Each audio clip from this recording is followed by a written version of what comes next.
नारद जी बड़े प्रसन्न हुए वृंदावन आकर। यहां उन्होंने हमारे मोहल्ले में एक विचित्र घटना देखी। हमारा मोहल्ला मतलब बंसीवट ज्ञान गुदरी का मोहल्ला। ये नारद जी का भक्ति से संवाद ज्ञान गुदरी में ही हुआ है। ऐसी पौराणिक मान्यता है। तो ज्ञान गुदरी में जब देवर्षि नारद जी आए तो वहां इन्होंने देखा एक देवी रत्न सिंहासन पर बैठी है, अनेक देवियां उसकी सेवा में उपस्थित हैं, छड़ी छत्र चमर आदि लेकर उपस्थित हैं। दो वृद्ध सामने पड़े हुए हैं, ऊर्ध्व श्वास चल रही है, अंतिम श्वास गिन रहे हैं, और वह देवी सिंहासन पर बैठकर रुदन कर रही है। उसकी सेवा में लगी हुई देवियां उसकी सेवा कर रही हैं, उसको कह रही हैं कि आप शोक का त्याग करें, फिर भी वह शोक का त्याग, दुख का त्याग नहीं कर पा रही है। पहले तो नारद जी ने सोचा वृंदावन है, कोई कथा कीर्तन की भीड़ होगी। जब वहां रोना गाना देखा तो नारद जी आगे बढ़ने लगे। वह देवी अपने सिंहासन से उठ के खड़ी हुई और उसने कहा, भो भो साधो क्षणं तिष्ठ मच्चिन्तामपि नाशय दर्शनं तव लोकस्य सर्वथागहरं परम। भगवान ने संतों को ठेकेदार बनाया है। किस चीज का ठेकेदार? सबकी चिंता दूर करने का ठेका संतों का है।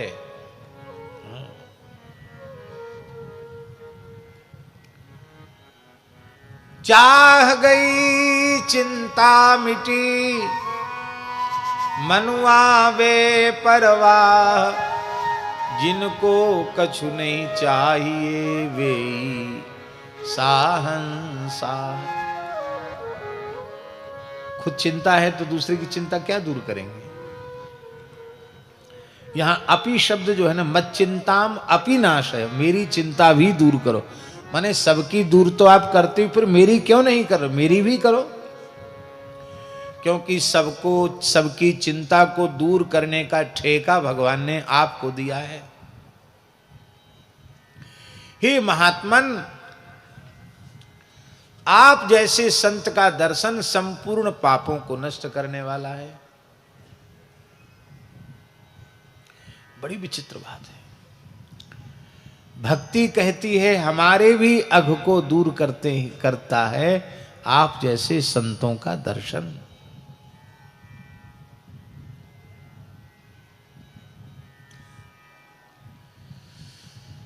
भक्ति में अघ नहीं है, पर दंभी पुरुष भक्ति का आश्रय लेकर के अपने तुच्छ स्वार्थ की पूर्ति में लग जाते हैं। इसलिए भक्ति में दंभी लोगों ने उनका दुरुपयोग किया, तो उस अघ की निवृत्ति भी, माने दंभ की निवृत्ति भी संत के संग से हो जाती है।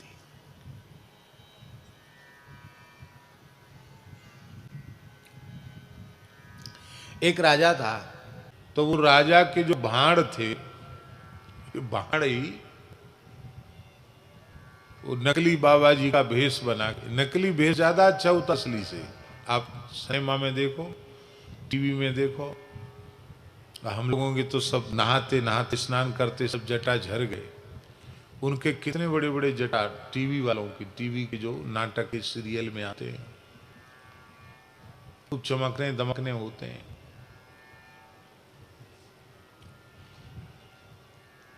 नकली तो नकली है ना।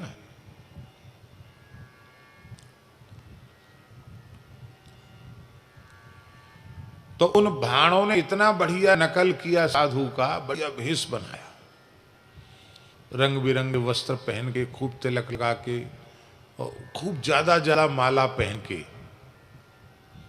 और कीर्तन करते हुए राजा के यहाँ गए। लेकिन राजा इतना उच्च कोटि का भगवत भक्त था कि उसके सामने दंभ चला नहीं, भक्ति के सामने दंभ रहता नहीं। विशुद्ध भक्ति के सामने दंभ नहीं टिकता, विशुद्ध भक्त के आगे भी दंभ नहीं चलता। उनका दंभ प्रकट हो गया, वो जो नकल कर रहे थे वो तो भूल गए और भाणों जैसा नाटक करने लगे। तो भाण तो थे, भाणों जैसा नाटक करने लगे। पोल खुल गई कि साधु नहीं तो भाण है। लेकिन राजा ने कहा कि भले ही ये भाण हैं कि पुल पट्टी खुल गई, किंतु हमारे यहां तो साधु के वेश में आए हैं, तो हम तो इनके चरण धोएंगे, इन पर चंदन लगाएंगे, माला पहनाएंगे, इनको भोजन कराएंगे और इनसे प्रार्थना कि महाराज आप कुछ सेवा बताइए। तो नरपति के दृढ़ नेम ताहिए चरण धुआए। राजा ने उनके बाणों के भी चरण धोए, उनकी पूजा की। परिणाम क्या हुआ महाराज जी? उन भाणों को भारी ग्लानि होने लगी। वे मन में सोचने लगे कि हम साधु तो हैं नहीं, हम तो नकली साधु बन के आए और हमारी पोल पट्टी भी राजा के आगे खुल गई। ये चाहता तो हमको फांसी पर चढ़ा सकता था, लेकिन धन्य है इस नकली वेश की कितनी महिमा है कि कहाँ हमें फांसी लटकने चाहिए था, आज हमारे चरण धोए जा रहे हैं। उनको बहुत पश्चाताप हुआ और वस्तुतः उनके मन में तीव्र वैराग्य उत्पन्न हो गया। और महाराज जी उन्होंने निश्चय कर लिया कि अब जीवन में कभी लौटकर संसार में नहीं जाना है। अब हम नकली साधु बन के आए थे, नकली नहीं, अब हम असली ही बनेंगे। अब हम अपना जीवन भजन में ही समर्पित कर देंगे। तो राजा ने उनको भोजन कराया और महाराज जी खजाने में ले जाकर खड़ा कर दिया। वो जानता था कि भाण है, धन के लिए वेश बनाया है। तो कहा महाराज ये आपका ही खजाना है, आप जितना चाहो उठा के ले जाओ इसमें से, यहाँ कोई देगा नहीं आपको, आप जितना चाहो उतना ले जाओ।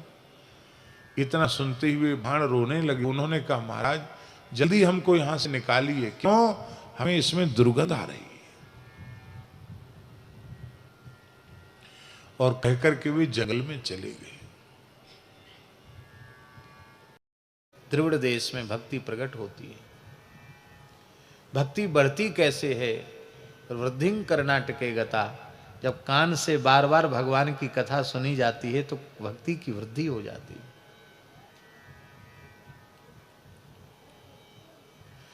फिर महापुरुषों का संग। महान राष्ट्र क्या है? जिसमें महान संतों का समागम हो, वही महान राष्ट्र है। उन संतों का समागम होने से भक्ति और अधिक पुष्ट होती है, परिपक्व होती है, वृद्धि को प्राप्त होती है। और विमुखों का संग करने से नष्ट होती है। इसलिए क्वचित क्वचित अच्छे महापुरुषों का संग करोगे तो होगी, दुष्टों का संग करोगे तो भक्ति क्षीण भी हो जाएगी। किंतु जब वह व्यक्ति सत्संग से, साधु संग से सर्वथा दूर हो जाता है, गुर्जर हो जाता है, उससे दूर ही बना लेता है, तो भक्ति जीर्ण हो जाती है। ऐसा भी भाव संतों से सुना है। पर यहां जो है वो क्षेत्र विशेष के लिए ही कहा गया। उत्पन्ना द्रविड़े साहम वृद्धिं कर्नाटके गता, कुचित कुचित महाराष्ट्रे गुर्जरे जीर्णतांगता। एक वक्ता हमें मिले गुजरात के, बहुत अच्छे वक्ता थे, होंगे अभी भी। उन्होंने हमसे एकांत में कहा, केसोद की बात है, केसोद है ना, ये इधर जूनागढ़ के आसपास ही है केसोद। वहाँ उन्होंने एकांत में हमसे कहा, महाराज जी एक बात मन की है कि मैं जब कथा कहने बैठता हूँ तो मैं ये श्लोक ही नहीं बोलता हूँ। क्यों? बोले मैं गुजराती ब्राह्मण हूँ और गुजरात में कथाएं खूब होती हैं, और गुजरात में ही बैठ के कहें कि गुजरात में भक्ति बूढ़ी हो गई तो हमको बड़ा खराब लगता है। इसका कोई अर्थ नहीं बदला जा सकता है क्या?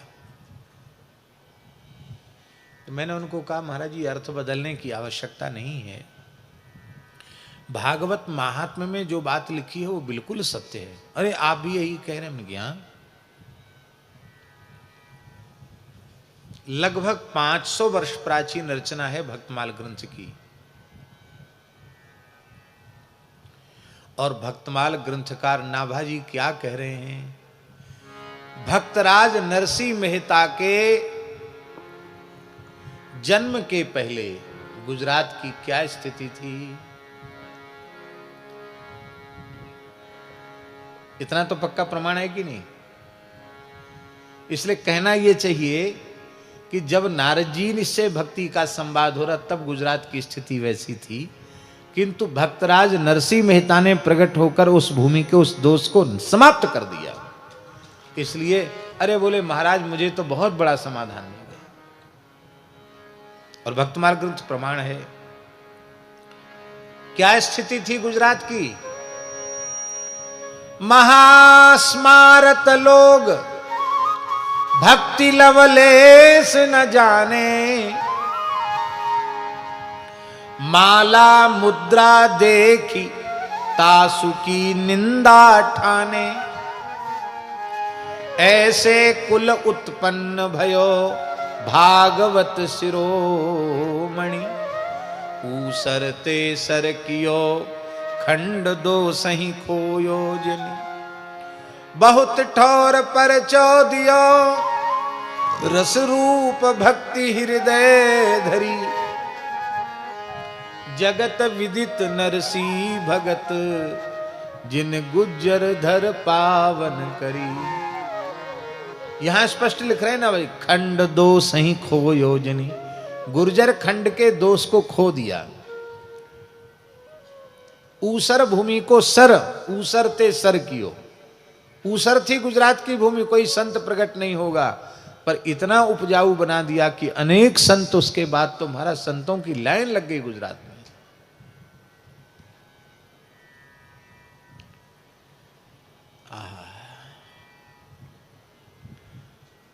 नारद जी ने भक्ति को समझाया और कहा आप चिंता न करें, हम कलिकाल में घर घर में और जन जन में तुम्हारी प्रतिष्ठा करेंगे।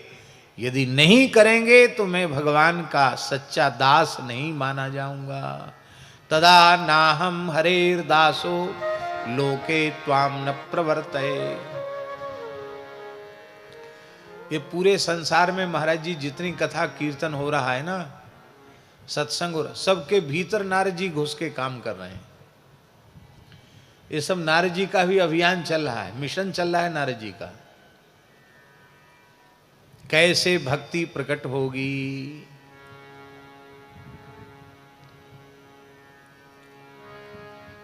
उपाय क्या है? अन्य धर्मास तिरस्कृत्य पुरस्कृत्य महोत्सवान, तदा नाहं हरेर दासो लोके त्वाम न प्रवर्तये। अन्य धर्मों को त्याग कर, महोत्सवों को प्रधान करके, आगे करके हम घर घर में जन जन में तुम्हारी प्रतिष्ठा करेंगे।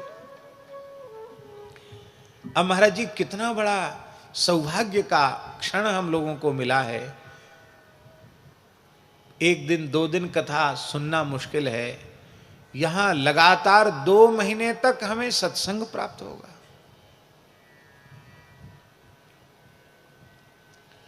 श्री गोकरुणा चातुर्मास्य महोत्सव के रूप में हम सब पर भगवान की गौ माता की अहेतुकी कृपा करुणा वर्षी है, जो मानव जन्म का सर्वोत्कृष्ट फल सत्संग हम सबको सुलभ हो रहा है।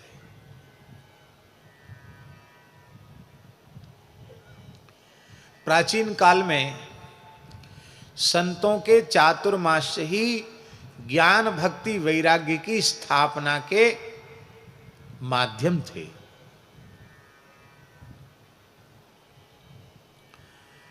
आप कल्पना कीजिए, पहले संत सब पैदल ही विचरण करते थे और अलग अलग संतों की विरक्तों की मंडलियां विचरती, हर प्रांत में हर क्षेत्र में संत विचरण करते थे। और जैसे ही आषाढ़ शुक्ल पक्ष आता कि वे फिर कोई पवित्र स्थल खोजकर वहीं ठहर जाते थे, फिर 4 महीने तक एक जगह पर बैठते थे। तो इस प्रकार से महाराज जी किसी काल में आप कल्पना कीजिए कि संपूर्ण भारतवर्ष में कोई ऐसा जनपद नहीं, कोई ऐसा ग्राम नहीं, कोई ऐसा क्षेत्र नहीं, कोई ऐसा प्रांत नहीं जहां संतों के चातुर्मास्य न होते हों। लाखों करोड़ों की, लाखों की संख्या में चातुर्मास्य होते थे संतों के। और उसी कारण से 1200 वर्ष का लंबा गुलामी का काल हमारे लोगों ने भोगा। लगभग 1000 वर्ष का म्लेच्छों का शासन काल भोगा, मुगल काल 1000 वर्ष का, और लगभग 200 वर्ष का अंग्रेजी काल। पर इतने 1200 वर्ष के लंबे अंतराल में भी हमारे सनातन धर्म को सर्वथा नष्ट करने की योजना बनाई गई, लेकिन फिर भी विधर्मी सफल नहीं हो पाए। क्यों नहीं हो पाए? केवल और केवल चातुर्मास्यों के महान अनुष्ठान से ही सनातन धर्म बचा रहा। इसलिए पुनः चातुर्मास्य की प्रतिष्ठा गांव गांव में होनी चाहिए। भारत के सभी प्रांतों में, सभी जनपदों में, सब जगह चातुर्मास्य विरक्त संतों के द्वारा होने चाहिए। यही एकमात्र सनातन धर्म की प्रतिष्ठा का साधन है, माध्यम है।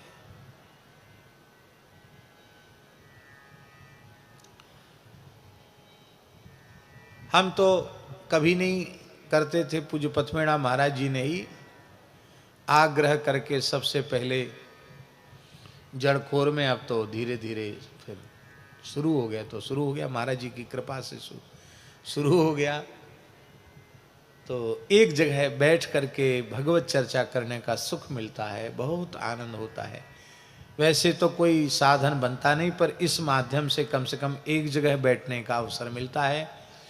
तो आप कुछ चाहें करना, देवाराधन जप आदि करना चाहें, तो उसका भी सौभाग्य एक जगह रहने पर मिल जाता है। महाराज जी, पुराणों में जो सदगृहस्थ भक्त संतों के, विरक्तों के चातुर्मास्य की सेवा करते हैं, माने उनके चातुर्मास्य महोत्सव का प्रबंध करते हैं, उसकी बड़ी भारी महिमा का वर्णन किया गया।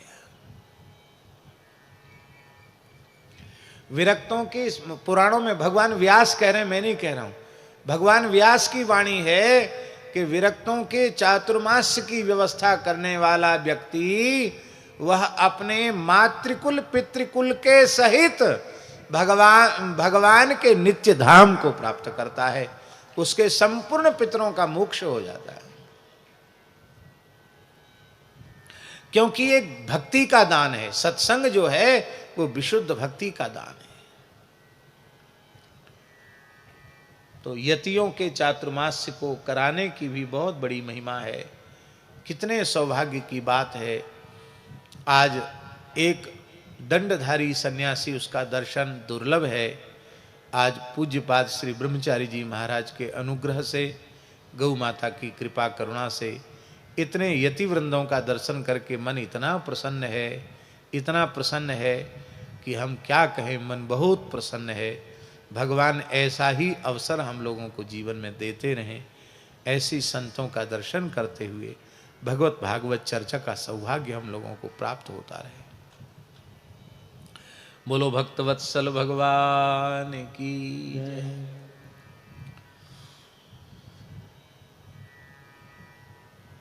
भक्ति कहीं वृंदावन छोड़ के न चली जाए, क्योंकि भक्ति ने कहा कि इदम स्थानम परित्यज विदेशम गम्यते मया।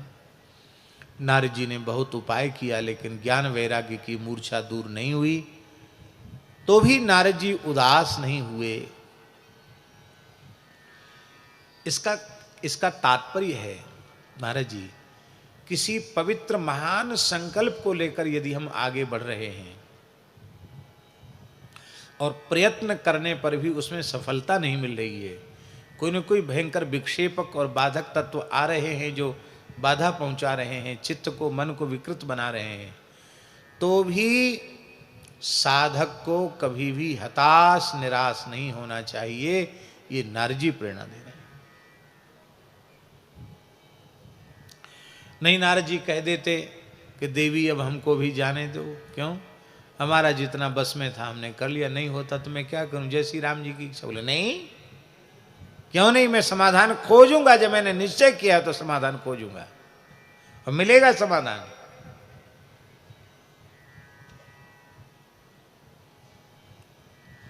महात्माओं से पूछेंगे।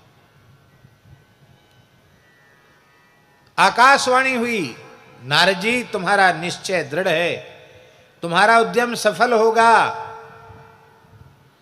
और तुम्हारा समाधान संत करेंगे।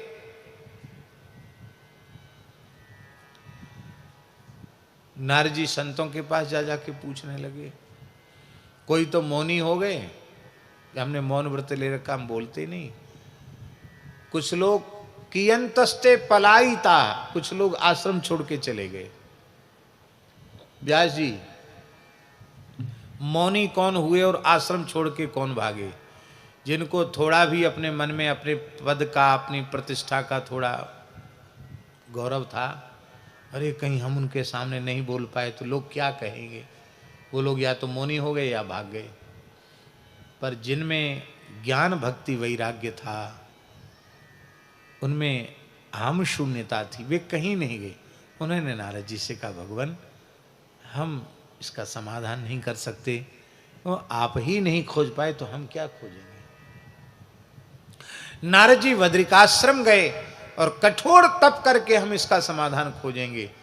जब उनका संकल्प सुदृढ़ था ही तो साक्षात सनकादिक भगवान का दर्शन हुआ। बोलो सनकादिक भगवान की जय। श्री शनक सनंदन सनातन सनत कुमार चारों ऋषियों का दर्शन हुआ और नारद जी से कहा कि नारद जी आपका मनोरथ पूर्ण होगा, श्रीमद् भागवत श्रवण से भक्ति के खेद की निवृत्ति होगी, ज्ञान वैराग्य की जर्जरता दूर हो जाएगी और शुक तीर्थ में सनकादिक वक्ता हैं, नारद जी श्रोता हैं और कथा का आयोजन होने लग गया।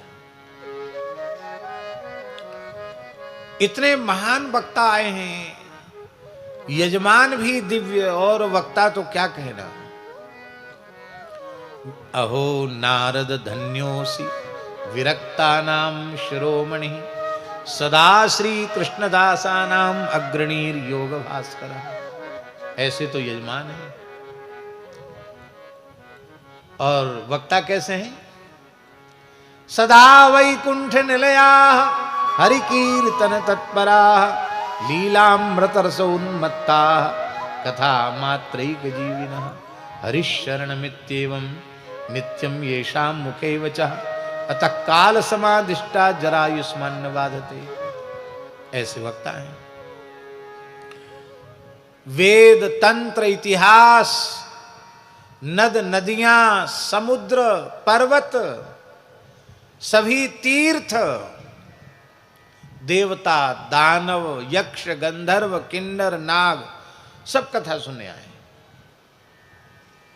बहुत से लोग ऐसे थे वो कहते थे हम नहीं जाएंगे कथा सुनने, क्यों, हमको न्योता नहीं आया। तो गुरुत्वात् तत्र नायातान भृगु संबोध्य चानयत, जो अपने को बहुत बड़ा समझते थे कि हमको बिना न्योते के हम नहीं जाते, तो भृगु जी उनको निमंत्रण दे के ले आए। पर अंतर क्या है जानते हैं व्यास जी? जो न्योता मिलने से आए उनका नाम नहीं छपा भागवत जी में, महात्म में, और जो दौड़ करके बिना निमंत्रण के आए उन सबके नाम बड़े आदर पूर्वक लिए गए। इसका मतलब है आप सत्संग में निमंत्रण की अपेक्षा करते हैं तो ठीक है, अच्छी बात है, न्योते पे आना भी अच्छा है, पर यदि प्रेम पूर्वक बिना निमंत्रण के, ये तो आत्मकल्याण की बात है, आप यदि आते हैं तो ठाकुर जी के रजिस्टर में आपका नाम लिख जाने वाला है, ऐसा पक्का समझ लो। इसलिए सत्संग में दौड़ कर जाना चाहिए। महाराज जी कहां तक कहें, आपका भय, आपका प्रबल शत्रु कोई है, जानी दुश्मन जिसको कहते हैं लोक भाषा में, ऐसे शत्रु के घर में भी यदि कोई सत्पुरुष पधारे हैं और भगवत चर्चा हो रही है, तो यदि आप सत्संग की महिमा समझते हैं तो कोई क्या कहेगा, हमारा आदर अनादर होगा कि नहीं होगा, ये सारी बातें किनारे करके वहां बैठकर सत्संग सुनना चाहिए। आहा, इतने तीर्थ हैं इस धरती पर कि आप जीवन भर तीर्थ यात्रा करो तो भी सब तीर्थों में नहीं जा सकते। पर भगवान की कथा कितना महातीर्थ है कि इस कथा आरंभ होते ही धरती के सारे तीर्थ वहां पहुंच जाते हैं। इसलिए कथा मंडप में बैठने वाले का सारी धरती के तीर्थों में अवगाहन हो जाता है, सब तीर्थों में। सर्वाणि तीर्थानि वसंति तत्र यत्राच्युतोदार कथा प्रसंग। जहां भगवान की कथा होती वहां सारे तीर्थ प्रकट हो जाते हैं।